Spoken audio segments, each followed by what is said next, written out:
ഒരു ക്വസ്റ്റ്യൻ പോലെ ചോദിക്കുകയാണ്, അഞ്ജുവിനെ ഫാമിലി പാർട്ണർ, ലൈഫ് പാർട്ണർ ആക്കാനുള്ള ഒരു ഡിസിഷൻ, ആ സ്വീറ്റ് ഡിസിഷൻ എന്തുകൊണ്ടായിരുന്നു? ഈ ചോദ്യം പലവട്ടം മുകൾ എന്നോട് ചോദിച്ചിട്ടുണ്ട്. എന്ത് കണ്ടിട്ടാണ് നീ എന്നെ ഇഷ്ടപ്പെട്ടതെന്ന്. ഞാൻ ഇവരോട് പറയാനുള്ള ഒരു കാര്യമുണ്ട്. പ്രത്യേകിച്ച് ഒരു ക്വാളിറ്റി കണ്ടിട്ടല്ല നിന്നെ ഞാൻ ഇഷ്ടപ്പെട്ടത്. എന്തോ ഹിഡനായിട്ടുള്ള സംതിങ് എനിക്ക് ഇവരുടെ ഇടയിൽ ഉണ്ട് എന്നുള്ളതാണ്.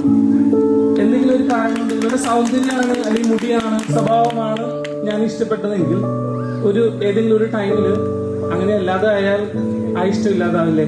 ഈ രണ്ട് ഫാമിലിയുടെ ഒപ്പം നിറഞ്ഞ സന്തോഷത്തോടു കൂടി ഞാനും അഞ്ജും ഇന്നിവിടെ നിൽക്കുമ്പോ ഞാൻ എനിക്ക് പോലും അറിയാത്ത ആ ക്വാളിറ്റിയാണ്.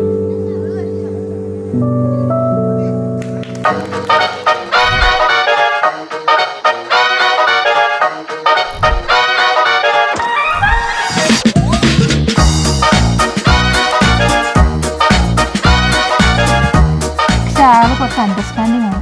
ഞാൻ കുറച്ച് വാശിക്കാരി, ദേഷ്യക്കാരി, കടുംപിടുത്തക്കാരിയാണ്. ഞാൻ വിചാരിക്കുന്ന കാര്യം അതേപോലെ നടന്നു എനിക്ക് പെട്ടെന്ന് ദേഷ്യം വരും.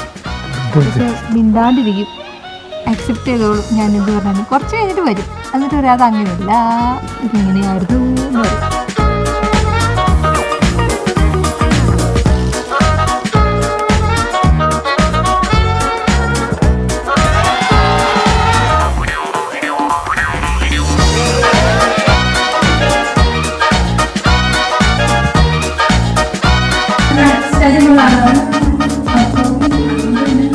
എന്റെ ഒരു സ്വഭാവത്തിന് ഞാൻ പെട്ടെന്ന് ദേഷ്യപ്പെടും, വാശി പിടിക്കും. പക്ഷെ അതൊക്കെ മനസ്സിലാക്കി കാമായിട്ട് നിൽക്കാൻ പറ്റുന്ന ഒരാളാണ്.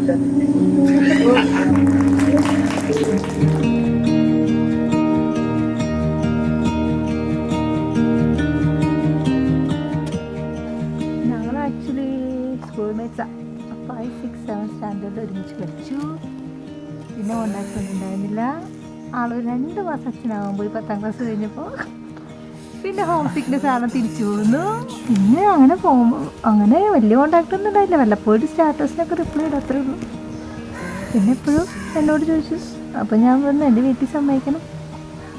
അതിന് എൻ്റെ വീട്ടിൽ അവസാനം കല്യാണാലോചനയൊക്കെ വീട്ടിൽ വന്നു. പിന്നെ അത് സ്വാഭാവികം, ലവ് മാരേജ് എഫക്റ്റ്. അത് കഴിഞ്ഞ് ഇപ്പം സെറ്റ്.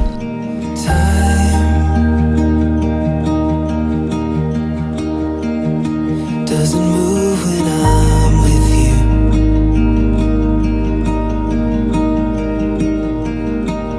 And I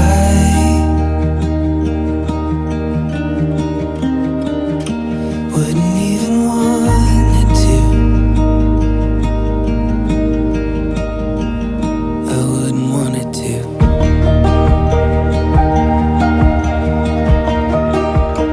നമ്മളൊരാളെ സ്നേഹിച്ചിട്ട് വീട്ടുകാർ സമ്മതിച്ചില്ലെങ്കിൽ ഒന്നെങ്കിൽ അയാൾക്ക് വിഷമം, അല്ലെങ്കിൽ വീട്ടുകാർക്ക് വിഷമം. അങ്ങനെയൊക്കെ ചിന്തിച്ച് അങ്ങനെ ആ ഒരു ട്രാക്കിലോട്ടൊന്നും പോയിട്ടില്ലായിരുന്നു. പിന്നെ എപ്പോഴും ഇങ്ങനെ കെട്ടാൻ തോന്നി, അപ്പോൾ ട്രാക്കിലോട്ട് വീണതാ. വീഴ്ത്തിയതാണ്. വീഴ്ത്തിയതാ.